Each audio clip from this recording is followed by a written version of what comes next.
चलिए last day आप लोगों का जो रेफ्रिजरेशन एयर कंडीशनिंग का टेस्ट हुआ था, ये उसका पेपर है। और पेपर आपको वीडियो के नीचे डिस्क्रिप्शन में भी अवेलेबल है, ठीक ना? तो वहाँ से देख सकते हैं, हमेशा के लिए अवेलेबल रहेगा वहाँ पे। इस टेस्ट में बेसिकली मैंने फोकस किया है साइकोमेट्री के ऊपर, क्योंकि ये आपका सेकंड सेशनल टेस्ट था। फर्स्ट सेशनल टेस्ट में हमने basic of refrigeration and air conditioning को कवर किया था, वेपर कंप्रेशन रेफ्रिजरेशन सिस्टम को कवर किया था, ठीक ना?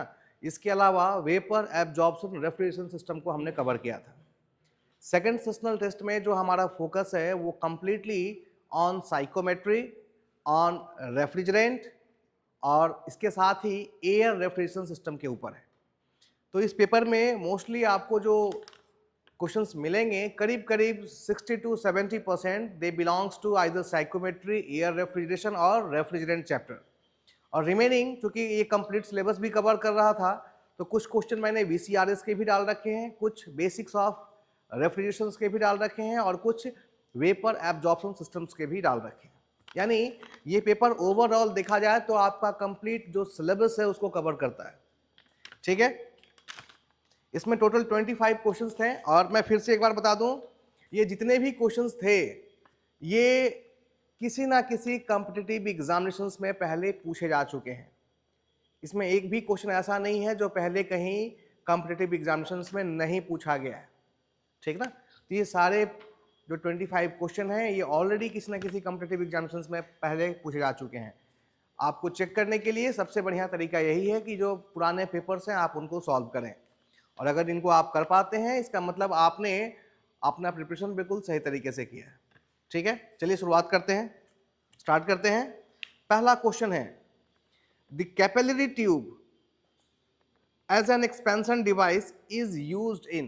कैपिलरी ट्यूब को एक्सपेंशन डिवाइस के रूप में हम कहाँ यूज करते हैं? पहला ऑप्शन है डोमेस्टिक रेफ्रिजरेटर, दूसरा है वाटर कूलर, तीसरा है एयर कंडीशनर एंड चौथा है ऑल ऑफ दिस। तो हमने पढ़ा है पहले भी कि कैपिलरी ट्यूब जो एक्सपेंशन डिवाइस है इसको हम क्यों यूज करते हैं भाई?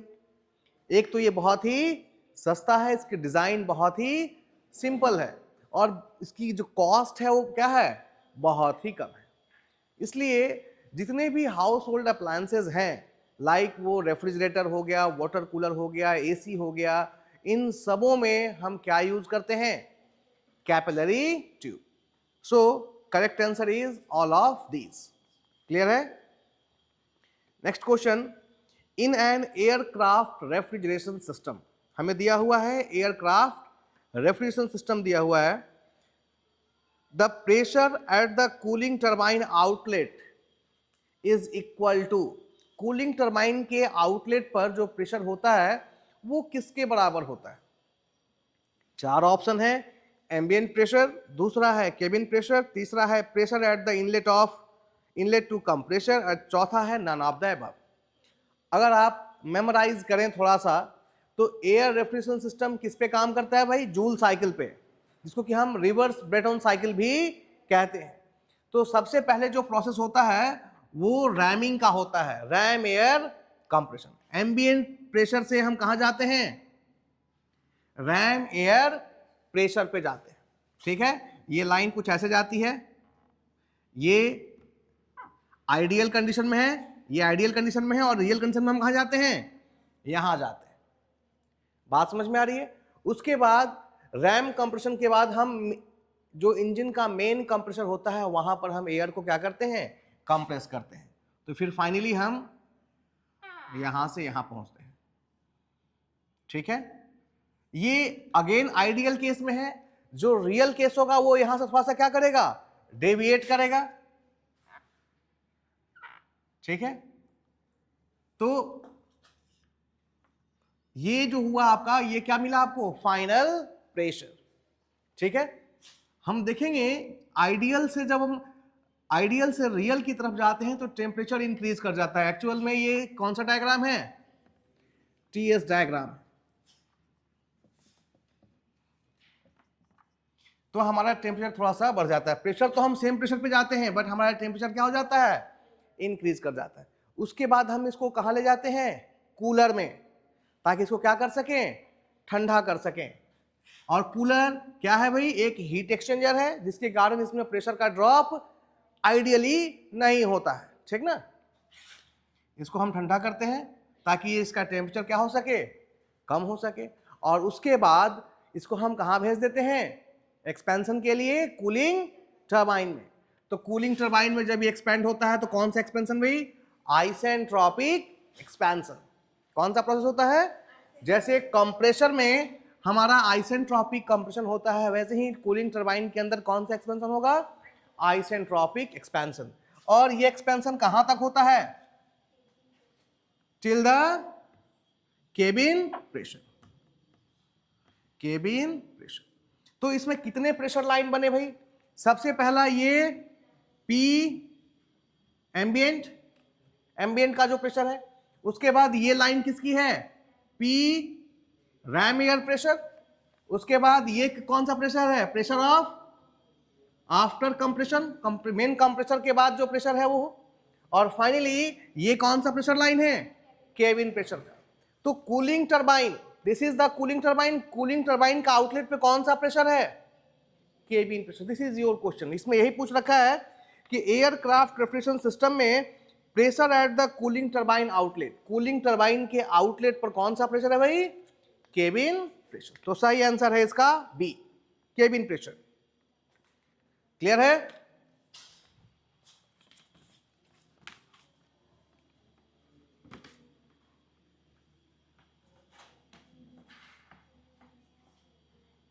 नेक्स्ट देखते हैं, थर्ड क्वेश्चन है super heating in refrigeration cycle. ना ये क्वेश्चन किससे बिलोंग करता है भाई, VCRS, vapour compression refrigeration system से बिलोंग करता है। और इसमें हम बात किसकी कर रहे हैं, वीसीआरएस में किसकी बात कर रहे हैं, सुपर हीटिंग की। तो अगर हम इसका टीएस डायग्राम ड्रॉ करें,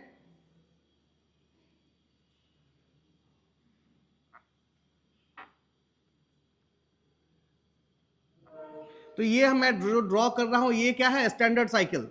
ये क्या है भाई, स्टैंडर्ड साइकिल है।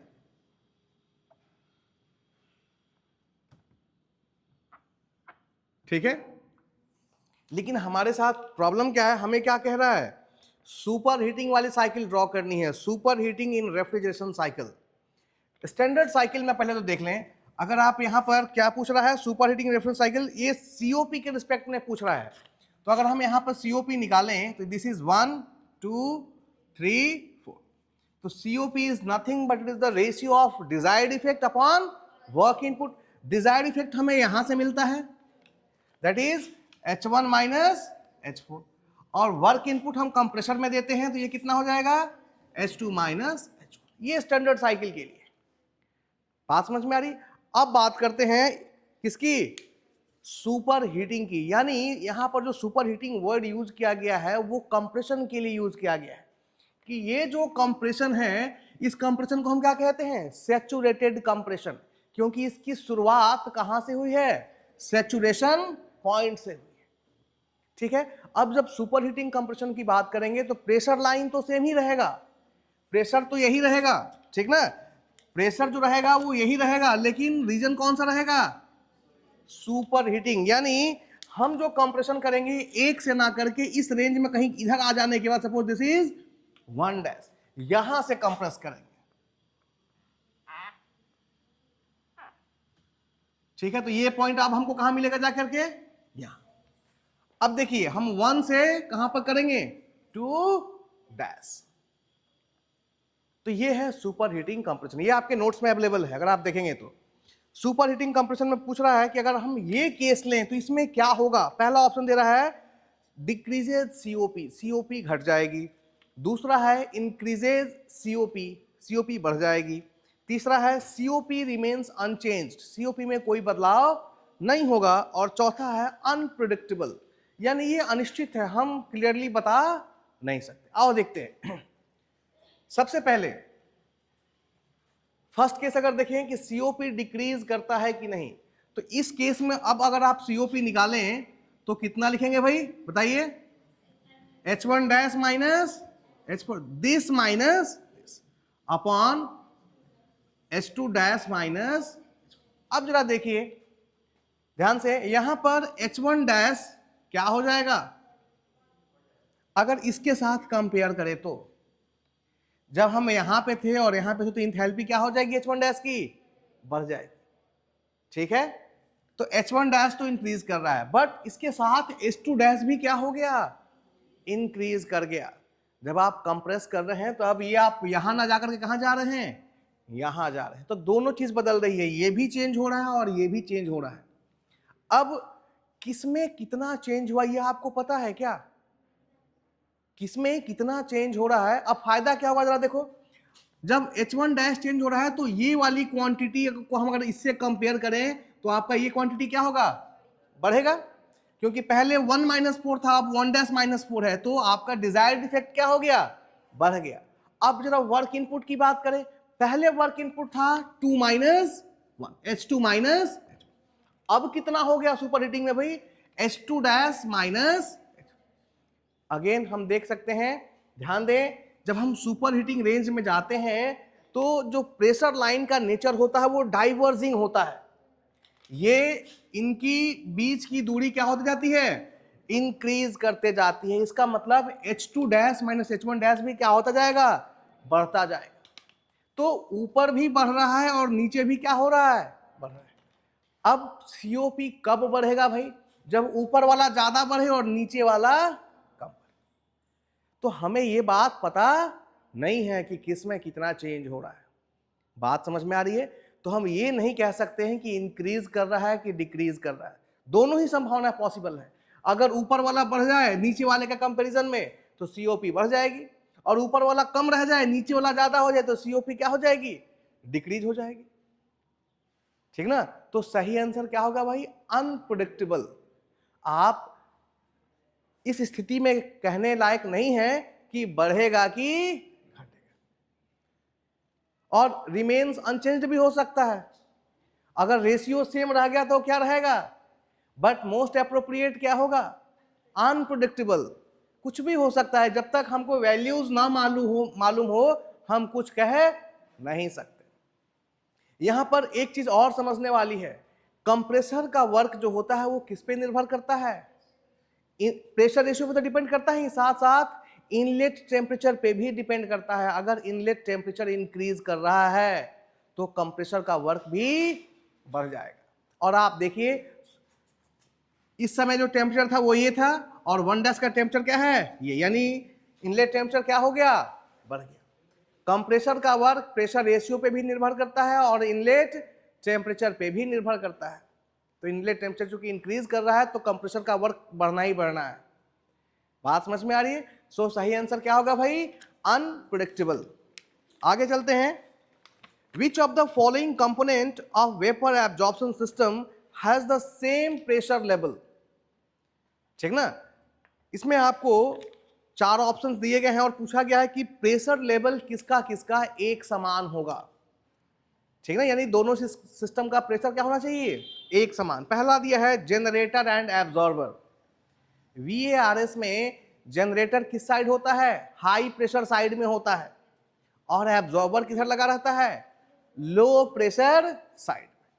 क्यों भाई, क्योंकि एब्जॉर्बर जो आता है वो एक्सपेंशन डिवाइस के बाद लगा रहता है, एक्सपेंशन वाल्व के बाद, और एक्सपेंशन वाल्व में प्रेशर क्या हो जाता है, डिक्रीज हो जाता है। तो एक्सपेंशन वाल्व के ऊपर का सिस्टम जो होता है वो हाई प्रेशर, और उसके नीचे का जो हो गया वो लो प्रेशर। तो पहला ऑप्शन गलत है। दूसरा है एवोपोरेटर एंड एब्जॉर्बर। ध्यान दें, अगर आप डायग्राम को ध्यान से देखें VARS के, तो एवोपोरेटर और एब्जॉर्बर दोनों कैपिलरी ट्यूब के नीचे लगे हुए हैं, यानी सेम साइड में है, दोनों लो प्रेशर साइड में है। आप अपना डायग्राम देख सकते हैं।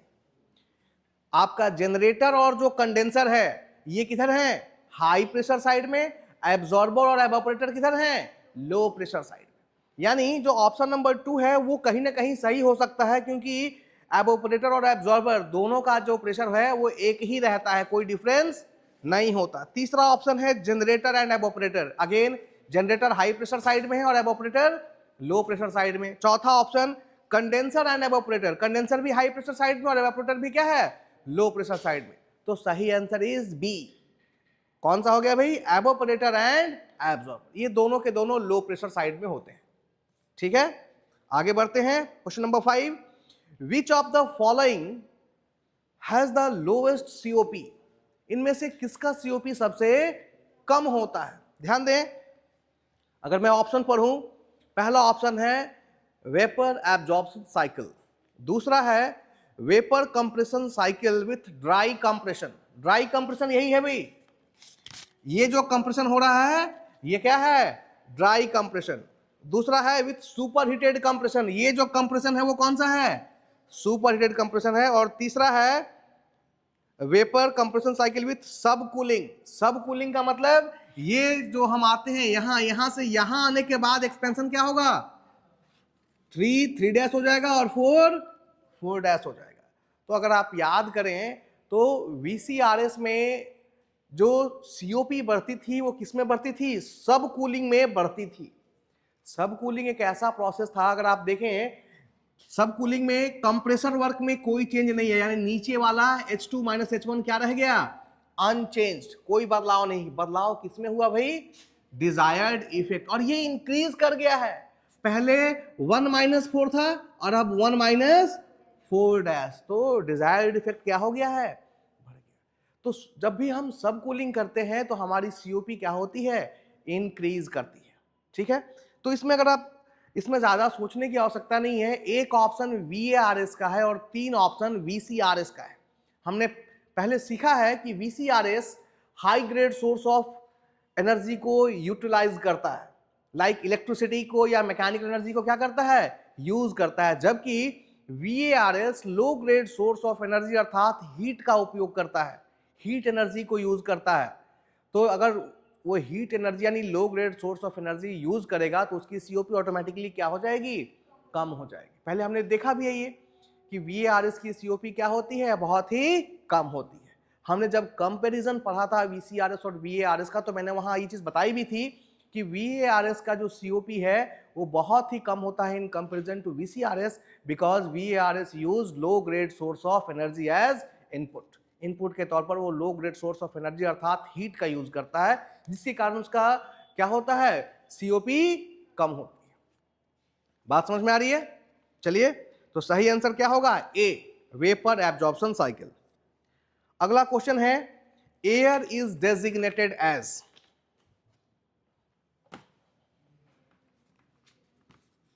ये क्वेश्चन रेफ्रिजरेंट का है।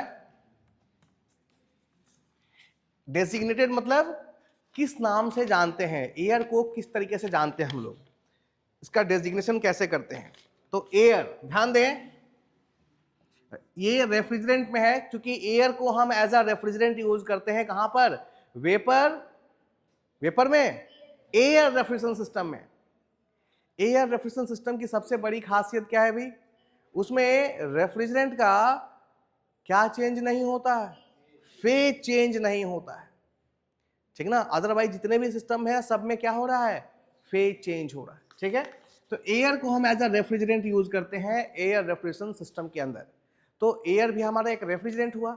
इस रेफ्रिजरेंट को डेजिग्नेटेड हम कैसे करते हैं? क्योंकि एयर एक इनऑर्गेनिक कंपाउंड है, तो इनऑर्गेनिक कंपाउंड का जो डेजिग्नेशन होता है वो R700 प्लस क्या होता है? Molecular weight. ठीक है, अब देखें R700 प्लस एयर का मॉलिक्यूलर वेट क्या होगा भाई? 29 लेते हैं। क्यों लेते हैं भाई? बिकॉज एयर में मोस्टली 2 लोग हैं, नाइट्रोजन एंड ऑक्सीजन। नाइट्रोजन का एटॉमिक वेट 16, सॉरी ऑक्सीजन का 16 और नाइट्रोजन का 14। कितना हुआ भाई? 30। लेकिन 1% में कुछ और भी चीजें होती हैं, ठीक ना? तो हम लोग एक कम कर देते हैं तो ये कितना हो जाता है? एक कम करने पे कितना आ जाता है? 29। तो बेसिकली 29 को हम कंसिडर करते हैं एयर का क्या? Atomic weight. ठीक ना? तो it is 29। So R729, this is the designation for air. So correct answer is a. अगला क्वेश्चन है, which of the following is not desirable property of refrigerant? ठीक ना? अगला क्वेश्चन भी रेफ्रिजरेंट से है और पूछ रहा है क्या? Not desirable. डिजायरेबल का मतलब क्या होता है भाई? जो हमारी इच्छा है, जो हम चाहते हैं। अब जब हम रेफ्रिजरेंट को यूज करते हैं तो हमारी इच्छा क्या होती है कि वो रेफ्रिजरेंट हमको आसानी से मिले, उसकी कीमत क्या हो? कम हो, वो जहरीला ना हो, ये हमारी इच्छा होती है। तो ऐसे ही पूछ रहा है कि इसमें से कौन नॉट डिजायरेबल है, यानी किसकी इच्छा आप नहीं करते हैं, ठीक ना। पहला है लो लैटेंट हीट, दूसरा है हाई वेपर डेंसिटी, तीसरा है लो फ्रीजिंग टेम्परेचर, चौथा है लो कंडेंसर प्रेशर। अब रेफ्रिजरेंट के केस में जरा सोच कर देखें, इसमें 4 प्रॉपर्टी की बात की गई है और कह रहा है चारों में से कौन सा प्रॉपर्टी है जो आप नहीं चाहते कि रेफ्रिजरेंट में हो, ठीक ना। सबसे पहला प्रॉपर्टी आइए डिस्कस करते हैं, लो लैटेंट हीट, ठीक ना। लैटेंट हीट लो हो, आप चाहेंगे कि नहीं चाहेंगे? नहीं चाहेंगे। क्यों भाई? जरा ध्यान से देखें, अगर आप टीएस डायग्राम ड्रॉ करें,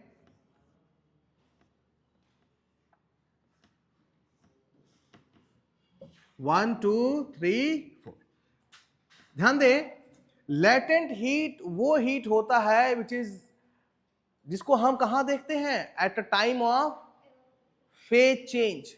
जब क्या हो रहा हो? फेज चेंज हो रहा है। और यहां पर फेज चेंज कहां पे हो रहा है? 4 से, और यही आपका क्या बनता है? Desired effect. COP is equal to desired effect upon work. तो आप हमेशा क्या चाहेंगे कि सीओपी ज्यादा हो सिस्टम का, और सीओपी ज्यादा कब होगी भाई? जब डिजायर्ड इफेक्ट की वैल्यू क्या होगी? बड़ी होगी।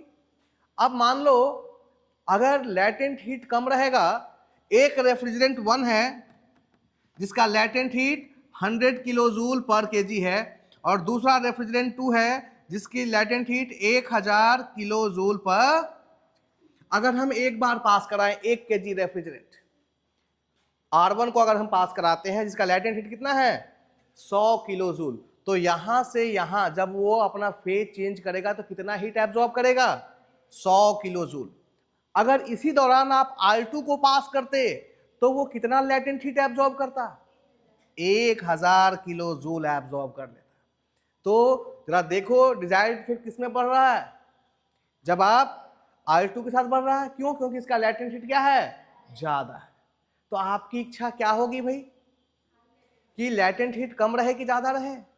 ज्यादा रहे। जब लैटेंट हीट ज्यादा रहेगा तो डिजायर्ड इफेक्ट की वैल्यू ज्यादा होगी, और जब डिजायर्ड इफेक्ट की वैल्यू ज्यादा होगी तो सीओपी क्या होगा? बढ़ जाएगा। बात समझ में आई? तो हम हमेशा चाहते हैं कि रेफ्रिजरेंट की जो लैटेंट हीट रहे वो क्या रहे? ज्यादा से ज्यादा रहे। अतः इसका मतलब ये डिजायरेबल है, और क्वेश्चन में क्या पूछ रहा है? Not desirable. तो ये नॉट डिजायरेबल है क्या? सही आंसर कौन हुआ? यही हुआ। ये डिजायरेबल होना चाहिए, ये नॉट डिजायरेबल। लैटेंट हीट ज्यादा होना चाहिए, कम लैटेंट हीट डिजायरेबल नहीं है, ज्यादा लैटेंट हीट डिजायरेबल है। सो सही आंसर यही है। आइए इसके जो अदर ऑप्शंस उनको भी देखें। हाई वेपर डेंसिटी, वेपर की डेंसिटी हाई हो, ठीक ना। अब जरा देखो वेपर की डेंसिटी कैसे कम होती है? अगर इसके अंदर कुछ एयर चली जाए तो रेफ्रिजरेंट का डेंसिटी क्या हो जाएगा? कम हो जाएगा, ठीक ना। आप हमेशा चाहते हैं कि अंदर की दूसरा कोई सिस्टम ना हो, लुब्रिकेंट ऑयल मिक्स ना हो। आपने एक पढ़ा था ना प्रॉपर्टी में, मिक्सिंग विथ लुब्रिकेंट ऑयल, ठीक ना। अगर मिक्स हो जाएगा तो डेंसिटी क्या हो जाएगी रेफ्रिजरेंट की? कम हो जाएगी। आप चाहते हैं कि जितना ज्यादा डेंस हो, डेंस का मतलब उसके साथ किसी तरह की कोई मिलावट ना हो, तो ये डिजायरेबल है। लो फ्रीजिंग पॉइंट, ध्यान दें, वाटर का जो लैटेंट हीट है वो 2256 था, फिर भी हम यूज नहीं कर पाते हैं कई जगह। क्यों? क्योंकि इसका फ्रीजिंग पॉइंट क्या है? 0 डिग्री है। तो रेफ्रिजरेंट के केस में हम क्या चाहते हैं कि फ्रीजिंग पॉइंट जितना नीचे हो, यानी जितना नेगेटिव हो, उतना हमारे लिए क्या होगा? अच्छा हो। यानी लो फ्रीजिंग पॉइंट रिक्वायर्ड होता है किसके लिए? रेफ्रिजरेंट के लिए। अगला बोल रहा है लो कंडेंसर प्रेशर। कंडेंसर का प्रेशर ये है, ये प्रेशर क्या है?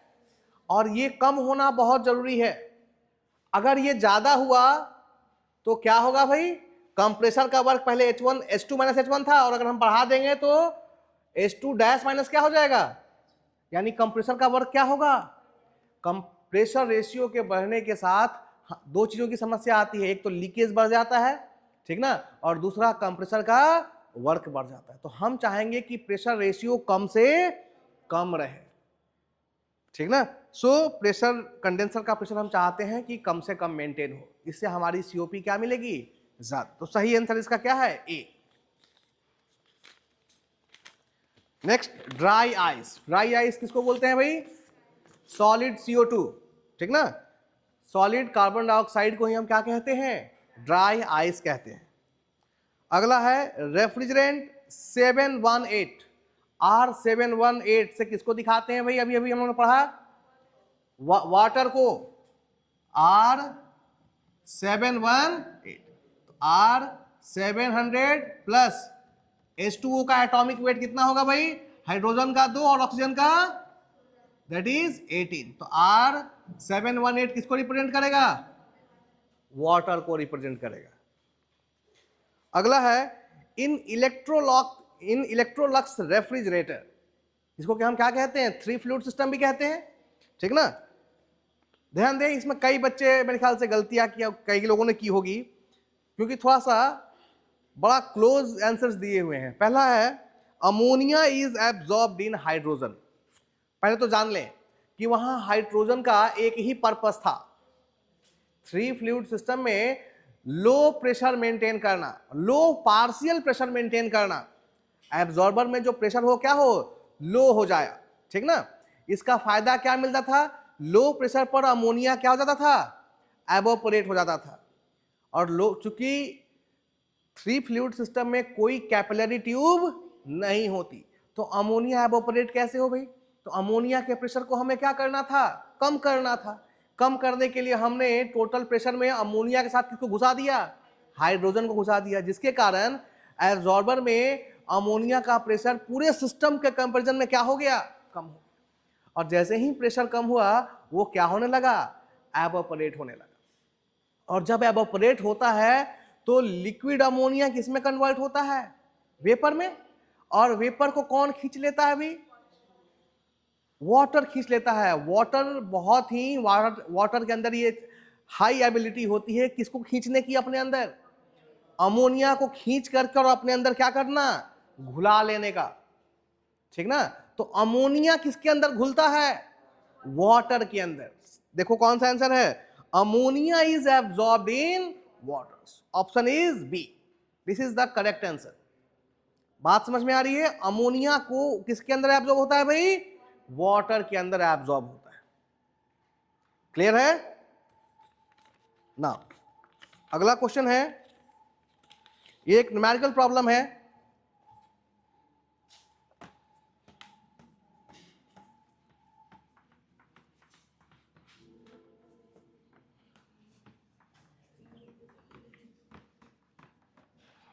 देखेंगे, नेक्स्ट एक न्यूमेरिकल प्रॉब्लम है, कह रहा है अ refrigerator with a COP of 2। एक रेफ्रिजरेटर है जिसकी COP दी हुई है कितनी, 2, removes heat from the refrigerated space. ये रेफ्रिजरेटर क्या कर रहा है, एक जगह से हीट को क्या कर रहा है, रिमूव कर रहा है एट द रेट ऑफ, किस रेट से कर रहा है भाई, 100 किलो जूल पर मिनट। इस रेट से वो हीट को क्या कर रहा है, रिमूव यानी बाहर कर रहा है, ठीक है। The amount of heat rejected to surrounding will be. तो सराउंडिंग में कितना हीट रिजेक्ट होगा ये आपको पता करना है। बात समझ में आ रही है। अब ध्यान दें, जो आपका एक्सपीरियंस है उससे आप जानते हैं कि अगर वो 100 किलो जूल पर मिनट हीट एब्जॉर्ब कर रहा है तो जो रिजेक्ट कर रहा होगा वो इससे क्या होगा, ज्यादा होगा हमेशा। 100 किलो जूल पर मिनट से क्या होगा, क्योंकि रेफ्रिजरेटर में जो हीट रिजेक्टेड होता है वो हमेशा ज्यादा होता है, किससे, हीट एब्जॉर्ब से। ये चीज तो क्लियर है। आई, ये this is T1, this is your refrigerator, this is T2, T1 is greater than T2। तो यहां से हीट एब्जॉर्ब होगा Q2, कितना वर्क करेंगे और कितना हीट बाहर जाएगा Q। ठीक है, अब COP आपको 2 दी हुई है, तो COP क्या होता है भाई, डिजायर्ड इफेक्ट अपॉन, अगर वर्क इनपुट देंगे this is will be Q1 minus Q2, और डिजायर्ड इफेक्ट रेफ्रिजरेटर केस में कौन होगा, जिससे कूलिंग परफॉर्म हो रही है, यही तो हीट बाहर निकल रहा है, जिससे कि ये जगह क्या हो रही है, यही वो जगह है जहां से कितनी हीट निकल रही है भाई, 100 किलो जूल, तभी तो ये जगह क्या होगा, ठंडा होगा। ठीक ना, तो डिजायर्ड इफेक्ट इसका मतलब हो गया Q2 upon work input Q1 minus Q2। बात समझ में आ रही है ना। देखिए यहां पर Q2 की वैल्यू दी हुई है, कितना दिया है भाई, 100 किलो जूल पर। पहले एक रिलेशन यहां निकाल लें, यहां पर क्या हो जाएगा, 2 times of Q1 minus 2 times of Q2 is equal to Q2, इसको उधर भेज दीजिए, 2 times of Q1 is equal to 3 times of Q2। Clear है, और Q1 upon Q2 is equal to कितना आ जाएगा, 3/2 ना, 3/2। ठीक है, बात समझ में आ रही, ये रिलेशन आया Q1 और Q2 में। अब आपको क्या मालूम है भाई, सॉरी क्या मालूम है, Q2 मालूम है, इतना किलो जूल पर मिनट हीट क्या हो रहा है, निकाला जा रहा है। तो Q2 की वैल्यू पुट कर दो, यहां पे Q2 की वैल्यू पुट कर देते हैं, कितना 100, तो Q1 कितना आ जाएगा 150 किलो जूल पर, ठीक है, 150 किलो जूल पर मिनट। क्लियर है ना, ये चीज पहले से अंडरस्टूड थी कि जितना हीट एब्जॉर्ब कर रहा है उसे हीट जो रिजेक्ट होगी वो हमेशा क्या होगी, ज्यादा। तो एब्जॉर्ब 100 किलो जूल पर मिनट कर रहा था, रिजेक्ट कितना करेगा 150 किलो जूल पर मिनट। अब आइए आंसर देखते हैं। जैसे ही आंसर देखा तो आंसर किलो वॉट में दिया हुआ है भाई, तो हमें किलो जूल पर मिनट को किस में कन्वर्ट करना होगा, kilo joule per second, because kilo watt क्या होता है, किलो जूल पर सेकेंड होता है, किलो जूल पर सेकेंड को ही हम किलो वॉट कहते हैं। ठीक ना, और आपको आंसर दिया हुआ है कि किलो वॉट में दिया हुआ, यानी किलो जूल पर सेकेंड में दिया हुआ, और आपकी वैल्यू किलो जूल पर मिनट में आ रही है, इसको सेकंड में कन्वर्ट कर दो। सो 150 सेकंड में कन्वर्ट करने के लिए कितना से भाग देते हैं, 60, ये बन गया kilo joule per second, that is kilo watt. ये कैंसिल, इसको कैंसिल करें, that is 5/2, that is 2.5 kilowatt, 2.5 kilowatt, अर्थात answer is D. Correct answer is D, 2.5 kilowatt. ठीक है जी, ये समझ में आ रही है।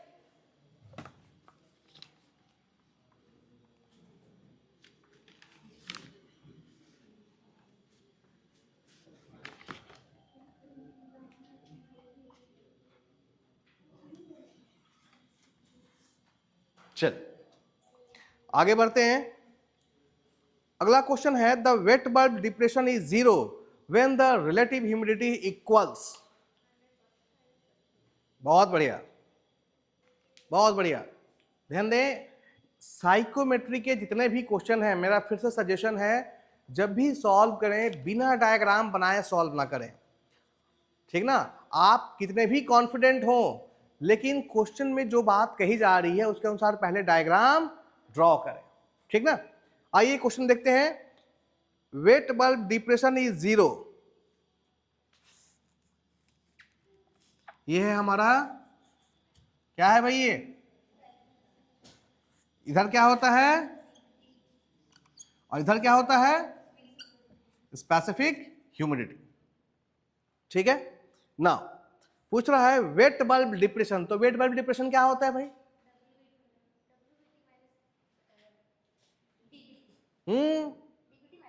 DBT minus WBT. Wet bulb depression, wet bulb depression ये होता है dry bulb temperature minus weight bulb temperature, DBT minus WBT. ठीक है, अब पूछ रहा है कि ये वेट बल्ब डिप्रेशन क्या हो जाए, is 0 when relative humidity, relative humidity के किस वैल्यू के लिए वेट बल्ब डिप्रेशन क्या हो जाए, 0 हो जाए। ये कब हो सकता है, जब ये और ये दोनों के दोनों क्या हो, इक्वल हो, क्योंकि इनका अंतर ही वेट बल्ब डिप्रेशन होता है। तो जब इनका अंतर 0 हो जाए तो वेट बल्ब डिप्रेशन भी क्या हो जाएगा। अब इन दोनों का अंतर 0 कब होगा, जब ये दोनों इक्वल हो, और ये इक्वल एक ही जगह होते हैं। ये दोनों के दोनों इक्वल कहां होते हैं, सिर्फ तब होते हैं जब RH यानी रिलेटिव ह्यूमिडिटी की वैल्यू कितनी हो, 100% हो। This line represent 100% RH। इसको हम सैचुरेशन लाइन भी कहते हैं। This line is called saturation line. यहां पर RH की वैल्यू क्या होती है, 100% होती है। अब जरा ध्यान से देखें, अगर हम यहां पर कोई भी पॉइंट ले लेते हैं RH 100% यानी सैचुरेशन कर्व के ऊपर, यहां का अगर आपको ड्राई बल्ब देखना हो तो यहां से एक वर्टिकल लाइन नीचे आएगी, suppose this is 30 degree centigrade, तो यहां का ड्राई बल्ब टेम्परेचर कितना हो जाएगा, 30 डिग्री। अगर इसी पॉइंट का वेट बल्ब टेम्परेचर देखना है तो हम लाइन कहां लेके जाते हैं, इंक्लाइंड लाइन पहले यहां से यहां जाती है और फिर इसको देखते कहां हैं, यहीं देखते हैं, ठीक ना। तो इस पॉइंट का वेट बल्ब टेम्परेचर भी कितना होगा, 30 डिग्री। और अगर इस पॉइंट का ड्यू पॉइंट टेम्परेचर देखना हो तो वो लाइन भी कैसे जाती है, यहां से पहले यहां जाते हैं और फिर देखते यहीं पे हो देखते हैं। यानी जब RH 100% होगा, अगर दिस पॉइंट इज A, तो A के लिए dry bulb temperature is equal to wet bulb temperature is equal to dew point temperature, ठीक ना। रिलेटिव ह्यूमिडिटी जहां 100% होती है वहां ड्राई बल्ब, वेट बल्ब और ड्यू पॉइंट तीनों के तीनों क्या होते हैं, इक्वल। ये चीजें मैंने बहुत डीप में बताई हैं। अगर आपने लेक्चर को सही से फॉलो किया है तो साइकोमेट्री में तो आपको कभी ऐसा प्रॉब्लम मिलेगा ही नहीं जो आप सॉल्व ना कर पाए, बशर्ते आपने लेक्चर्स को ध्यान से देखा। बहुत ही आसान शब्दों में अलग अलग तरह के एग्जाम्पल्स लेकर के मैंने इन चीजों को बताया है जो मैं अभी यहां आपको डिस्कस कर रहा हूं। तो अगर नहीं भी देखा है तो ध्यान दें, ये सारे कॉम्पिटिटिव एग्जामिनेशंस के क्वेश्चंस हैं और साइकोमेट्री से बहुत बड़ा हिस्सा कॉम्पिटिटिव एग्जामिनेशंस में आता है, इसलिए इसको समझना और सीखना बहुत जरूरी है। एक बार जब सीख लेंगे तो ये जिंदगी भर भूलने वाली चीज नहीं होती है और इसमें कुछ भी याद नहीं किया जाता, सिर्फ आपको लाइन खींचे आना चाहिए, ठीक ना। तो सही आंसर क्या होगा भाई, RH की वैल्यू कितनी हो, 100%, ठीक है।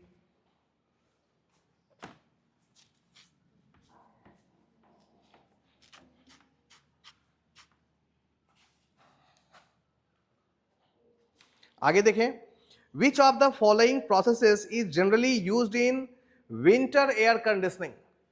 विंटर AC में इनमें से कौन से प्रोसेस को यूज करते हैं। पहला है डीह्यूमिडिफिकेशन, दूसरा है ह्यूमिडिफिकेशन, तीसरा है हीटिंग एंड ह्यूमिडिफिकेशन और चौथा है कूलिंग एंड डीह्यूमिडिफिकेशन।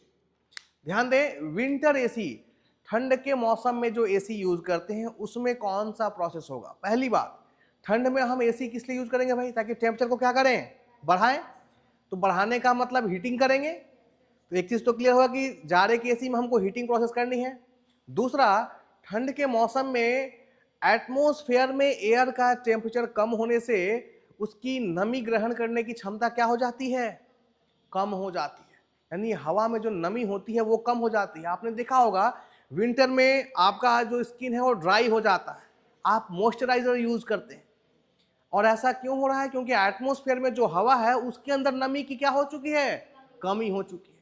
तो AC में हम एक तो चूंकि टेम्परेचर कम है इसलिए हीटिंग करते हैं, और नमी कम है तो नमी को बढ़ाना पड़ता है।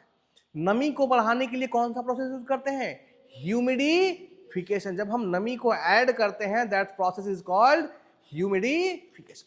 इसका मतलब है विंटर में जो भी AC होगा उसमें हम दो प्रोसेस का कॉम्बिनेशन यूज करेंगे, पहला हीटिंग और दूसरा ह्यूमिडिफिकेशन। कौन सा ऑप्शन होगा भाई, option is c, heating and humidification. Clear है। आगे चलते हैं। On a psychrometric chart what does a vertical downward line represents. ठीक है, फिर से मैंने कहा था ना कि साइकोमेट्री में कभी भी आंसर बिना डायग्राम ड्रॉ किए नहीं करना है, चाहे कितने भी बड़े पंडित क्यों ना हो। सबसे पहले एक हम डायग्राम ड्रॉ करेंगे, इधर दिखाएंगे ड्राई बल्ब टेम्परेचर, इधर दिखाएंगे स्पेसिफिक ह्यूमिडिटी। अब कह रहा है कि वर्टिकल लाइन कैसी बनानी है भाई, वर्टिकल डाउनवर्ड लाइन, वर्टिकल और डाउनवर्ड दिखाना है। ये लाइन क्या रिप्रेजेंट कर रहा है भाई, ठीक ना, ध्यान दे। अगर आप क्लास पे कंसंट्रेट करेंगे तो मैंने ये सारी लाइन बनवाई है, एक कभी वर्टिकल, कभी हॉरिजेंटल, कभी इंक्लाइन, और सबका अलग अलग मतलब था। इस लाइन में देखें हम तो जो टेम्परेचर इस पॉइंट का है वही टेम्परेचर इस पॉइंट का है, वही टेम्परेचर इस पॉइंट का है, तो टेम्परेचर में कोई चेंज नहीं हो रहा है, यानी ड्राई बल्ब टेम्परेचर क्या है, कांस्टेंट है। लेकिन अगर यहां से देखें दिस पॉइंट इज 1, तो यहां की स्पेसिफिक ह्यूमिडिटी हो गई W1 और यहां की स्पेसिफिक ह्यूमिडिटी हो गई W1 is greater than W2। इसका मतलब है कि स्पेसिफिक ह्यूमिडिटी क्या हो रही है, घट रही है, और ड्राई बल्ब टेम्परेचर क्या है, कांस्टेंट है। अगर आप देखेंगे प्रोसेस डीह्यूमिडिफिकेशन, तो डीह्यूमिडिफिकेशन प्रोसेस क्या होता है, in which dry bulb temperature remains constant and humidity decreases. तो ये कौन सा प्रोसेस हुआ, dehumidification. Option number is C. Next question आते हैं, relative humidity during sensible cooling process.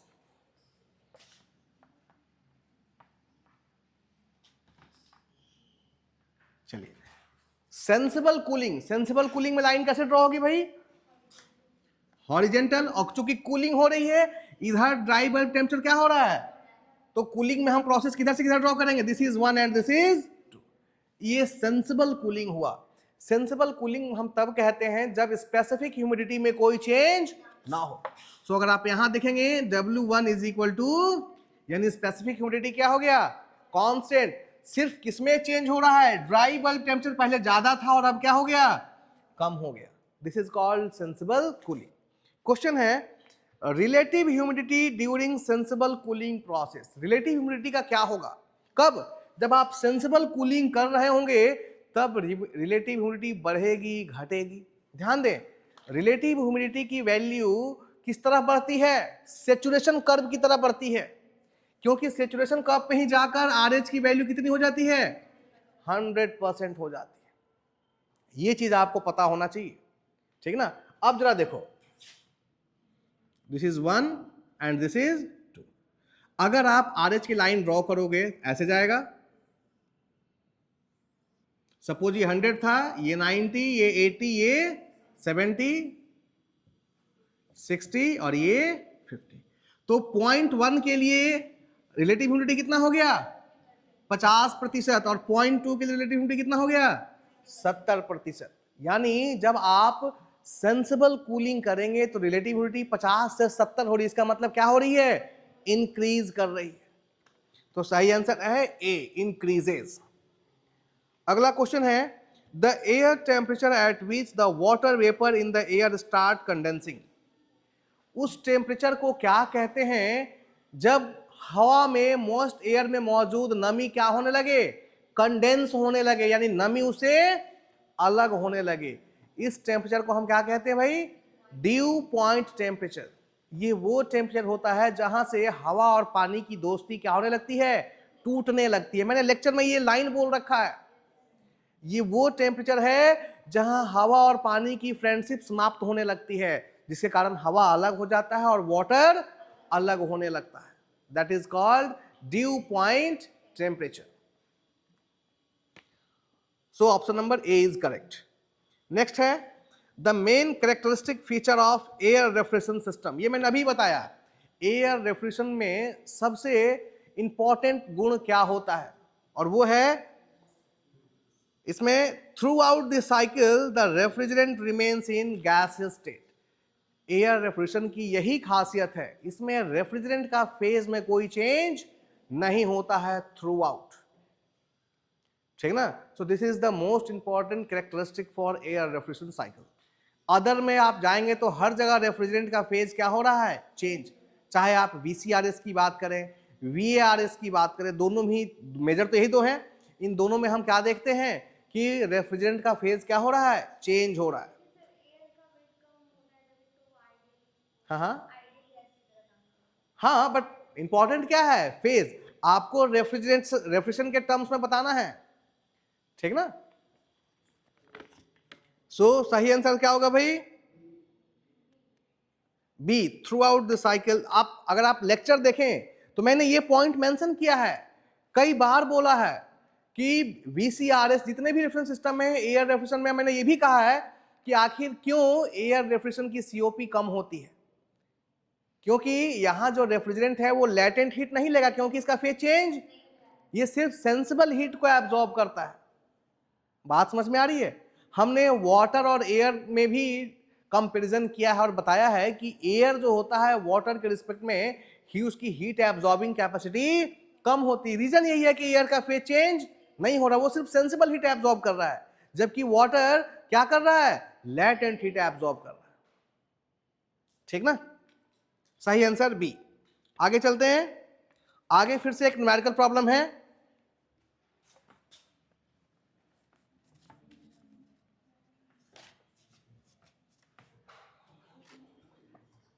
देखेंगे, an ideal refrigerator is operating between condenser temperature 37 degree centigrade. एक ideal refrigerator, देखिए आइडियल का मतलब क्या हुआ भाई, आइडियल का मतलब कारनॉट, ठीक ना। आइडियल रेफ्रिजरेटर दिया, इसका मतलब किसकी बात कर रहा है, कारनॉट रेफ्रिजरेटर की बात कर रहा है।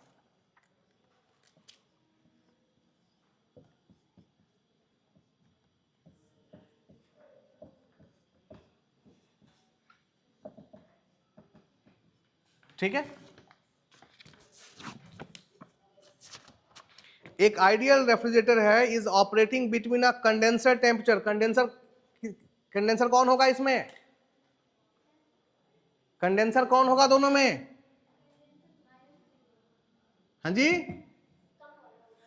दिस इज T1 ना, T1 is greater than T2। Condenser हमेशा हाई टेम्परेचर होता है, एवोपरेटर का टेम्परेचर क्या रहता है, लो होता है।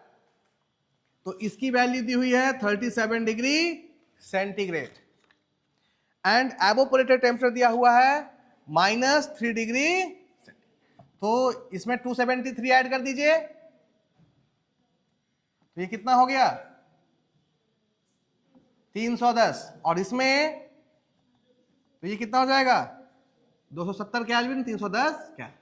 पहला काम तो ये करना है। उसके बाद बोल रहा है if the machine is functioning as a heat pump. दिया तो हमको सारा डाटा किसका है, रेफ्रिजरेटर का है, लेकिन कह रहा है कि यदि यही मशीन एक हीट पंप के तौर पे काम करे तो COP क्या होगी। सीधी सी बात है, COP of heat pump is equal to COP of refrigerator plus 1। तो चूंकि ये एक रेफ्रिजरेटर के विषय में सारी डिटेल दिया हुआ है, हम COP किसका निकाल लेंगे, रेफ्रिजरेटर का, और उसमें क्या ऐड कर देंगे, 1 ऐड कर देंगे तो हमको आंसर मिल जाएगा। तो हम सबसे पहले ये जो रेफ्रिजरेटर दिया है इसका COP निकाल लें। तो COP ऑफ रेफ्रिजरेटर कितना हो जाएगा भाई, Q1, सॉरी ये Q2 था ना, Q2 और ये Q1 है, सॉरी गलत, ये 2 था तो ये Q2 और ये 1 है तो ये क्या हो जाएगा Q1। क्लियर है। सो Q2 upon work done, Q1 minus Q2। इसको लिख सकते हैं T2 upon T1 minus T2। कितना दिया हुआ है भाई, T2 270 upon T1 minus T2 310 minus 270 कितना हो जाएगा 40, दैट इज 27 अपॉन 4। ये कितना आएगा 6.75, ठीक है। तो ये COP किसका हुआ, रेफ्रिजरेटर का। देखिए ये भी आंसर में दिया हुआ है। कुछ लोग उत्तेजनावश जैसे ही 6.75 आएगा, अरे मेरा तो आ गया, लेकिन हमें ये काम अभी करना है भाई, क्योंकि रेफ्रिजरेटर का आया है, आपसे हीट पंप का पूछा गया है। जब इसमें 1 ऐड करेंगे तो ये कितना हो जाएगा, and this is the answer number D. बात समझ में आ रही है। चलिए आगे बढ़ते हैं।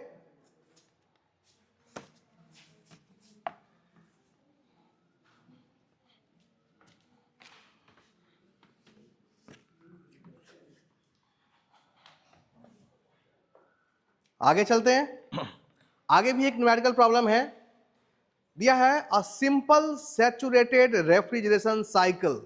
देखिए किसकी बात कर रहा है, सैचुरेटेड, ठीक ना, यानी ड्राई कंप्रेशन की बात कर रहा है।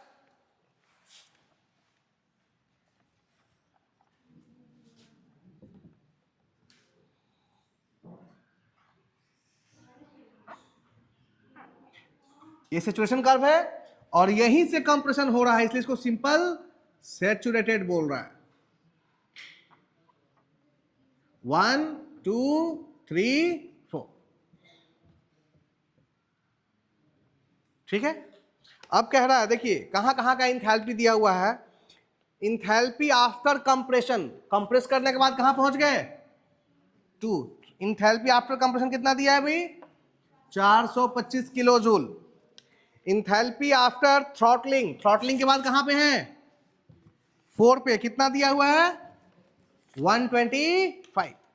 और इंथैल्पी बिफोर कंप्रेशन, कंप्रेशन से पहले हम कहां पे हैं, कितना दिया हुआ है 370। आपको पता है कि 3 किसके बराबर होता है, इसका मतलब 3 भी दिया हुआ है। अब आपको हर पॉइंट की इंथैल्पी मालूम है तो वीसीआरएस में कुछ भी निकाल सकते हैं, ठीक ना। और इसने क्या पूछा है निकालने के लिए भाई, सीओपी। तो COP desired effect this minus 375 minus 125 upon work input 2 minus 1, 425 minus 300, ये कितना हो जाएगा भाई बताए, 5 में से 5 0, 7 में से 2 गया 5, और 3 में से 2 में से 1 गया 1, 150 अपॉन ये हो गया 50।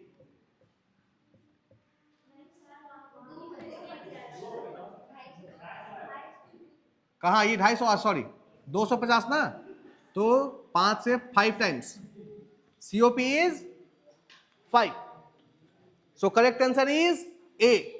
ठीक है जी, आइए आगे बढ़ते हैं।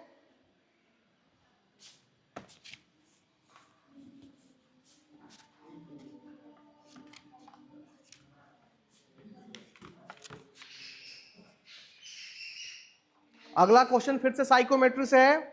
During chemical dehumidification process,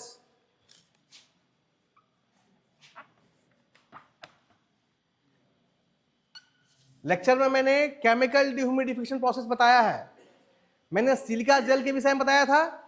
silica gel में जो प्रोसेस होता है उसे ही हम क्या कहते हैं, केमिकल डिह्यूमिडिफिकेशन। मैंने बताया था कि जब भी आप मोबाइल, लैपटॉप या कोई भी इलेक्ट्रॉनिक्स गैजेट खरीदते हैं तो उसके पैकेट के अंदर छोटी छोटी गोलियों की एक पैकेट रहती है जिसपे सिलिका जेल लिखा हो रखा था। वो सिलिका जेल क्या है भाई, वो मॉइस्चर को क्या कर लेता है, एब्जॉर्ब कर लेता है। हवा में जो नमी है उसको क्या करता है, ध्यान दें, जैसे ही हवा से नमी एब्जॉर्ब होगी, हवा ठंडी है क्यों, क्योंकि उसमें क्या है, नमी है। जैसे ही उसकी नमी को निकालेंगे उसका टेम्परेचर क्या हो जाएगा, इंक्रीज हो जाएगा। तो केमिकल, क्वेश्चन क्या है भाई, केमिकल डिह्यूमिडिफिकेशन। डिह्यूमिडिफिकेशन का मतलब वहां से आप नमी को क्या कर रहे हैं, बाहर नहीं। ह्यूमिडिफिकेशन का मतलब नमी ऐड करना, और डिह्यूमिडिफिकेशन का मतलब नमी को बाहर करना। तो जब आप केमिकल की मदद से डिह्यूमिडिफिकेशन करेंगे उसी को हम क्या कहेंगे, केमिकल डिह्यूमिडिफिकेशन। तो उस प्रोसेस को हम यहां पर कैसे रिप्रेजेंट करेंगे भाई, डिह्यूमिडिफिकेशन हो रहा है तो नमी क्या हो रही है, कम हो रही है, ठीक ना। केमिकल डिह्यूमिडिफिकेशन को हम ऐसे रिप्रेजेंट करते हैं, ये लाइन 1 2 ये केमिकल डिह्यूमिडिफिकेशन को दिखाता है। इसमें क्या होता है, ध्यान से देखें, 1 से 2 तक ड्राई बल्ब टेम्परेचर क्या हो गया, बढ़ गया, और ह्यूमिडिटी क्या हो गई, घट गई, ठीक ना। तो इसमें पूछ रहा है क्या होगा, dry bulb temperature increases, DBT क्या हो गया, 1 से 2 में ड्राई बल्ब टेम्परेचर बढ़ गया, और स्पेसिफिक ह्यूमिडिटी क्या हो गया, घट गया। Option number b is correct, dry bulb temperature increases and specific humidity decreases. Clear है। नेक्स्ट, इफ सेंसिबल हीट, अच्छा नेक्स्ट फिर से एक प्रॉब्लम है, न्यूमेरिकल प्रॉब्लम।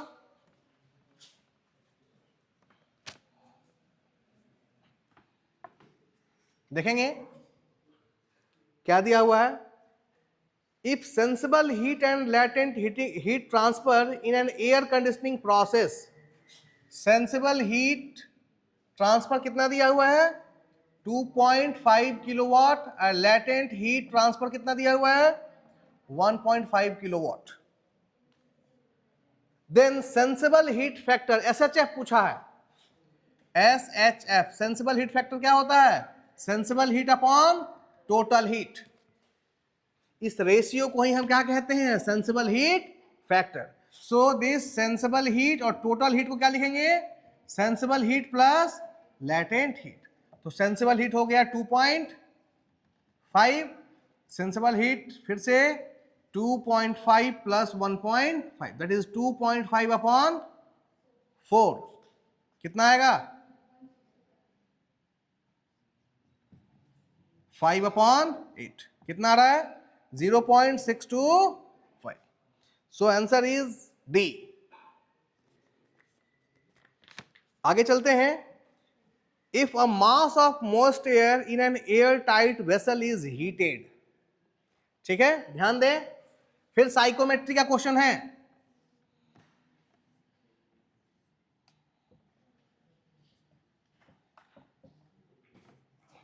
एक एयर टाइट वेसल है जिसके अंदर क्या है, the mass of moist air, moist air है और इसको एक एयर टाइट वेसल में heated to a higher temperature. Suppose करो पहले इसका टेम्परेचर 30 था और बाद में इसको कहां पहुंचा दिया हम लोगों ने गर्म करके 80 डिग्री सेंटीग्रेड पहुंचा दिया, मान लिया, ठीक ना। तो क्या होगा, अब जरा देखो, चूंकि ये एयर टाइट है, इसे नमी बाहर जाएगी क्या, पॉसिबल है, बाहर की नमी अंदर आएगी क्या, पॉसिबल है। इसका मतलब ना तो ह्यूमिडिफिकेशन होगा और ना ही डीह्यूमिडिफिकेशन होगा। चूंकि एयर टाइट है ना, तो सिर्फ क्या होगा, एयर का टेम्परेचर 30 से कहां पहुंच जाएगा 80 पहुंच जाएगा, यानी इंक्रीज कर जाएगा। तो यहां पे प्रोसेस को कैसे रिप्रेजेंट करेंगे बताइए, हॉरिजॉन्टल लाइन से 1 से 2, क्योंकि ध्यान से देखो ये सेंसिबल हीटिंग प्रोसेस है, इसमें T1 और T1 से टेम्परेचर बढ़ के क्या हो रहा है, बट ह्यूमिडिटी W1 किसके बराबर है, यही तो केस है। अगर एयर टाइट है तो ह्यूमिडिटी में कोई बदलाव नहीं होगा, बट चूंकि हम गर्म कर रहे हैं तो टेम्परेचर T1 से क्या हो जाएगा T2 पहुंच जाएगा। सही आंसर। अच्छा ध्यान दें, यहां पर ये टेम्परेचर के बारे में नहीं पूछ रहा है, पूछ रहा है कि specific humidity of the air increases, क्या इंक्रीज करेगा, क्या कांस्टेंट रहेगा, स्पेसिफिक ह्यूमिडिटी डिक्रीजेस, ये भी कांस्टेंट है, इसका भी कोई मतलब नहीं है। आगे आता है relative humidity of the air increases. अब हमें ये चेक करना है कि जब ये गर्म करेंगे तो रिलेटिव ह्यूमिडिटी बढ़ेगी या रिलेटिव ह्यूमिडिटी घटेगी। ध्यान से देखें, जब हम गर्म कर रहे हैं तो हम किससे दूर जा रहे हैं, सैचुरेशन कर्व से कहां जा रहे हैं, जितना हम सैचुरेशन कर्व के नजदीक रहेंगे उतना ज्यादा हाई रिलेटिव ह्यूमिडिटी रहेगी। दिस इज 100, दिस इज 70, और अगर हम इसकी बात करें तो दिस इज 50 या और इससे लेस। तो रिलेटिव ह्यूमिडिटी क्या हो रही है, गर्म करने से डिक्रीज कर रही है। तो जब आप एक एयर टाइट कंटेनर में एयर को हीट करेंगे तो उसकी रिलेटिव ह्यूमिडिटी क्या होगी, डिक्रीज करेगी। Relative humidity of the air decrease. सही answer is D, option D is correct answer. अगला क्वेश्चन देखें, amongst the following option what remain constant during adiabatic saturation process of unsaturated air। बहुत अच्छा question है, देखें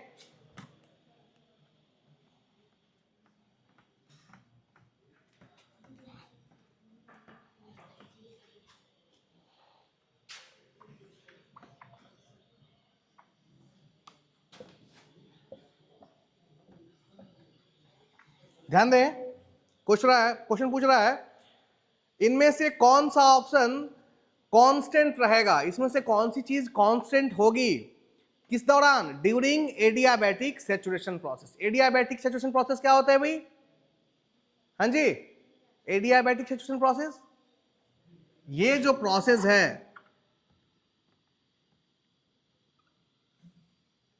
ठीक ना, इसी प्रोसेस को हम क्या कहते हैं, एडियाबैटिक सेचुरेशन प्रोसेस। ठीक है, सेचुरेट होना, इसका मतलब क्या होना, रिलेटिव ह्यूमिडिटी कितना हो जाना, 100%। सेचुरेशन कर्व पे रिलेटिव ह्यूमिडिटी कितनी होती है, this is RH, RH is equal to 100। तो ये जो एडियाबैटिक सेचुरेशन है वो इस प्रोसेस को फॉलो करता है। ध्यान दें, ये वो प्रोसेस है जिसमें हम नमी को क्या कर रहे हैं, ऐड कर रहे हैं। हवा में जब आप नमी को क्या करते हैं, ऐड करते हैं। ध्यान दे, दिया है अनसैचुरेटेड एयर। अनसैचुरेटेड एयर का मतलब क्या हुआ भाई, ऐसी एयर जो अभी और मॉइस्चर को क्या कर सकती है, एब्जॉर्ब कर सकती है। और सैचुरेटेड एयर का मतलब है अब ये कोई मॉइस्चर एब्जॉर्ब, तो इस एरिया में जो भी एयर होगी वो कहलाएगी अनसैचुरेटेड। और जब यही एयर यहां पर पहुंच जाएगी जहां RH की वैल्यू कितनी है, 100%, तो उसे हम क्या कहेंगे, सैचुरेटेड एयर। ठीक है, तो ये एडियाबैटिक सैचुरेशन प्रोसेस है। यानी एडियाबैटिकली हम इसको कहां तक लेके गए हैं, सैचुरेशन कर्व तक लेके गए हैं। पूछ रहा है इसके दौरान कौन सी चीज कांस्टेंट होगी, ड्यू पॉइंट टेम्परेचर। अब जरा देखो, इस प्रोसेस के दौरान क्या ड्यू पॉइंट टेम्परेचर कांस्टेंट होगा। ठीक है, चेक करो, यहां का ड्यू पॉइंट क्या होगा भाई,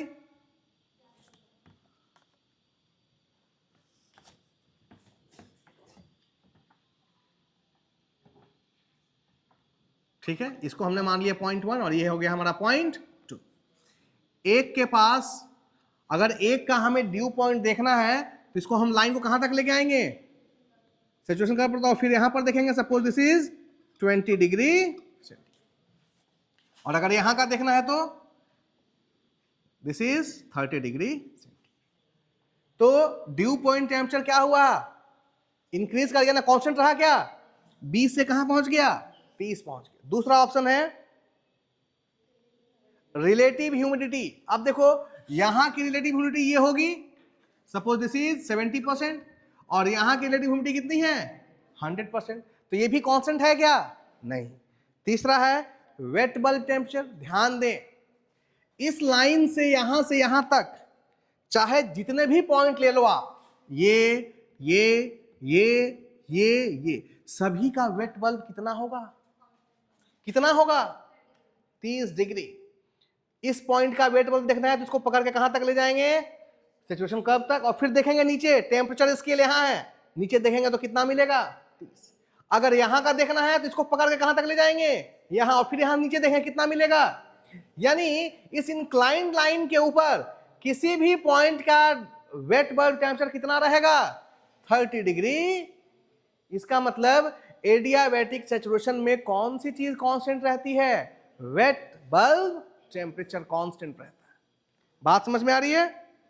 लास्ट इसका ऑप्शन था ड्राई बल्ब। ड्राई बल्ब तो हम ऐसे ही देख रहे हैं क्या हो रहा है, चेंज हो रहा है, ठीक ना। तो कौन सी चीज कांस्टेंट रहेगी भाई, wet bulb temperature. Next question है during sensible heating of moist air.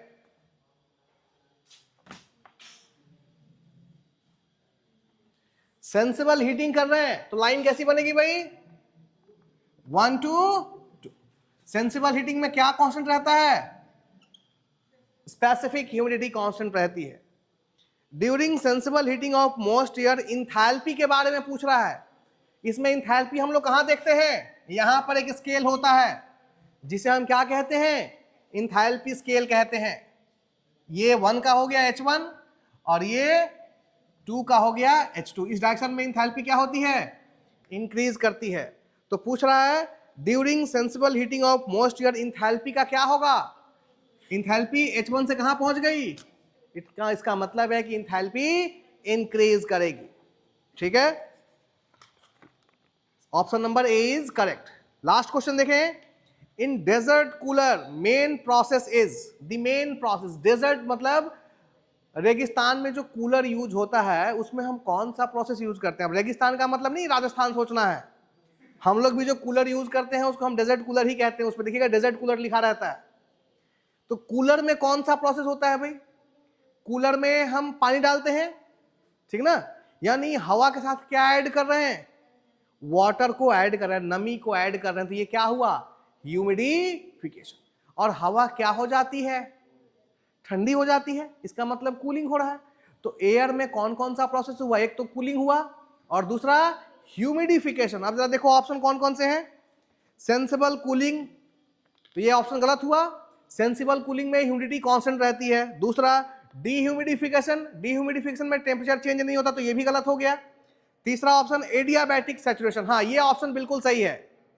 अगर आप एडियाबैटिक सैचुरेशन देखें तो ये जो लाइन बनी थी अभी, ये जो यही तो एडियाबैटिक सैचुरेशन था।